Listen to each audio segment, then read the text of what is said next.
If you go to Japan, where I just left, and if you go to South Korea and Malaysia and other countries, they have a very small car, sort of like the Beetle used to be with the Volkswagen. They're very small, they're really cute. And I said, how would that do in this country? And everyone seems to think good, but you're not allowed to build them. And I've authorized the secretary to immediately approve the production of those cars. So you'll be able to buy, they really are, they're actually, some of them are really beautiful, actually. If you take a look, Honda, some of the Japanese companies do a beautiful job. But we're not allowed to make them in this country, and I think you're going to do very well with those cars. So, I'd like to welcome in now automotive analyst and producer at Car Coach Reports, Paul Fix. Paul, it is great to see you again. So first of all, thanks for having me. What are your thoughts on tiny cars like that? Tiny cars are very cool.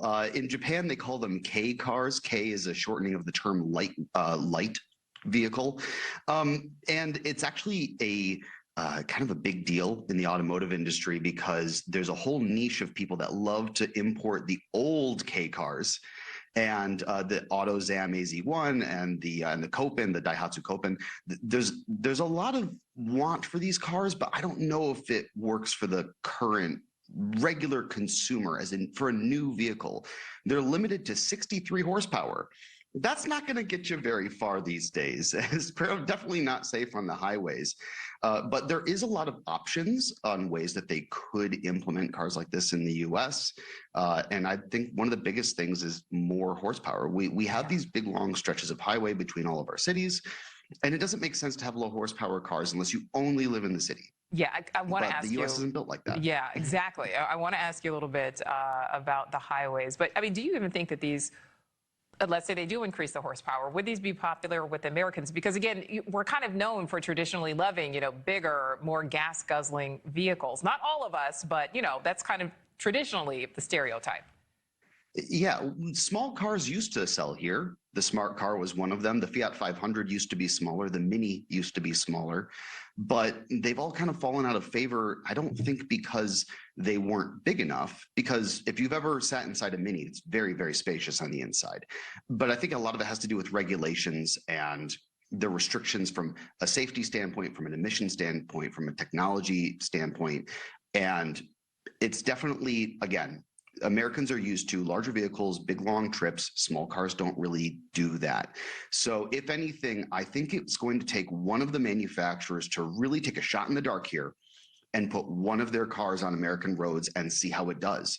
But our regulations aren't there right now. So there's not even any K car that can be saleable right now. We're looking at maybe a couple of years in the future before we ever even hear anything more about the subject. All right, Paul, so you say you think it's just going to take one manufacturer to do it, to take the risk. Based on what which one do you think that could be? Ooh, Toyota has declined to comment, but I think that they're probably top of the list. Suzuki actually might as well. So the Suzuki Jimny is like a really tiny Jeep. And then there's a couple other, like Toyota makes the Pixus Joy here. Honda has the N1. Some of these cars are electric and they look like really tiny minivans. I think there's some room for them in the market. It's a very limited market. It probably only sell in cities.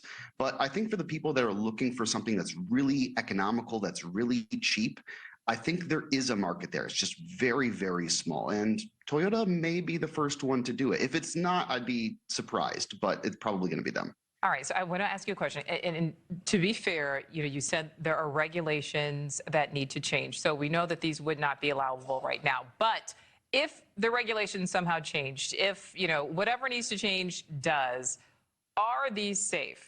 Because I think about highways where speeds can reach, for example, in some parts of Nebraska, the speed limit on the interstate is 75.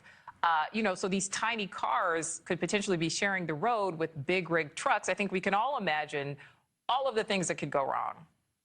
Absolutely. There are already other countries that have provisions against situations like this where, if I'm driving on the road in a tiny K car and there's an excursion that happens to veer into me, I'm turning into a pancake. But if there are countries like Italy and India, they have restricted licenses for these cars. and they say they're not legal to drive in certain areas, or even there are some cheap cars that can only be driven if you are of a certain age, you can drive them, and you can't drive a full-size car until you're older. They could do some interesting provisions like this where they say, okay, you've registered your K car, you cannot bring it on the highway. If we do catch you on the highway, you're going to get a ticket from a cop. That's somewhat reasonable, but it's not practical in everyday life. So there's going to have to be a lot of different changes, because safety regulations are absolutely a big thing, like you just mentioned. But also, I think that the expectations of Americans have to be met. So there's probably some retooling that has to go on, maybe some redesign, maybe a K car that's made specifically for the US market, which is not unusual. Other companies have done things like that for other vehicles as well. So again, a lot of this is speculation right now, but it opens up a new market for manufacturers to target in the US. So we could be seeing a really exciting future here. Absolutely. And they are very cute when all is said and done. Very cute. Yeah. Paul Fix, great to talk to you. Thank you. If you like this video, give it a like and subscribe for more videos like this, and check out our car review channel, Car Smarts. You can support me by buying me a cup of coffee, and if you want even more content, check out the links in the description. I'm Lauren Fix. Thank you so much for watching.